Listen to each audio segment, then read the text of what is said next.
Hey, what's up everybody? Crapgamer here with Crapgamer Reviews, back with another video. Thank you guys for checking it out. And please, before we get any further, go ahead and hit that like and subscribe button. It's pretty easy, and make sure you guys hit that bell, otherwise you don't get notified of all the kick-ass content that I do. So please do that if you support the channel. I appreciate it. So, you know what? I was wrong. I admit it. I've been wrong about things before. I have no problem admitting when I'm wrong now, or ever, to be honest with you. Sometimes I'm wrong when I do a video and the person who said the video, you know, the news story, and they said it wrong or something, you know what I mean?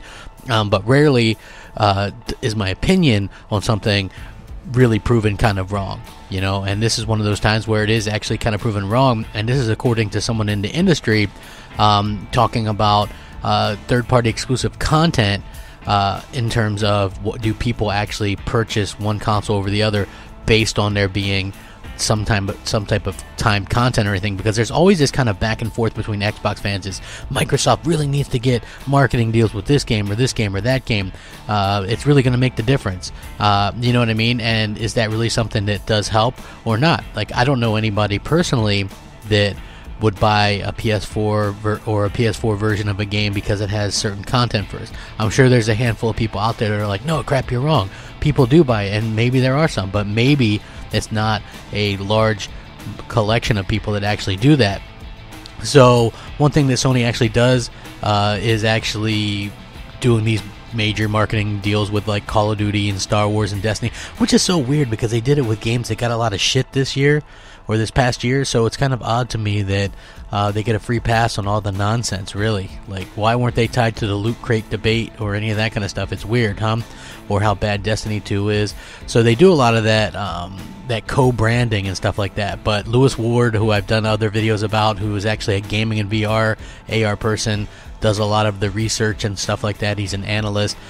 He doesn't feel like it's really a big factor that informs customer purchases, and he actually said this is a way of using the word exclusive, quote unquote, without having to actually pony up all the dough to get a full exclusive game. I think most players see through this, and I don't think it's a big factor in platform buying decisions. And he also says that he sees a future for PSVR, unlike, say, the PS Move. It won't be just abandoned by Sony, which is good news because I'm a big PSVR fan. In fact, I was playing Star Trek. I love that game. He says it will become a long-term platform, albeit one that is more of a slow burn. He said it'll be a slow burn. I really want to play Doom VR just to see if it's great or has me puking in the first hour. I think it'll be a few years before PlayStation VR hits a 10% attach rate to PS4 consoles in North America, but I think this tech will get better in revision number 2, and the content will get better and more varied, and so Sony will stick with it through the end of the PS4 life cycle. So that's really good news to know as well, but I do kind of agree with them now, looking back on it. You know, just as a hardcore gamer myself, I don't really see myself purchasing a PS4 or a PS4 version of a game based on some content.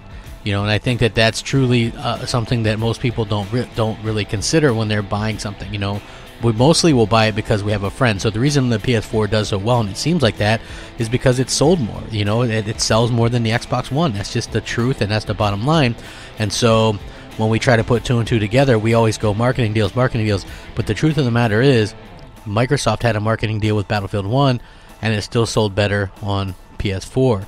Microsoft has marketing deals on Madden, and that probably still sold better on PS4. Like, there's just 30 more million PS4s out there, so no matter what Microsoft does in terms of marketing or timed content, usually most stuff is going to sell better. Now, some instances earlier in the generation when there wasn't such a large gap, like Rise of the Tomb Raider, yeah, that saw definitely more sales on Xbox One because it was there a year earlier.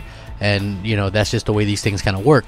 But this does kind of prove the point that I'm trying to talk about, which, hey, anybody can be wrong. Maybe it's not that big a deal. Maybe people are being a little bit too rough on Microsoft when it comes to this kind of thing. Who knows? But interesting stuff, and I would appreciate if you guys check out this link. I will link the article in the description as always, and let me know what you guys think.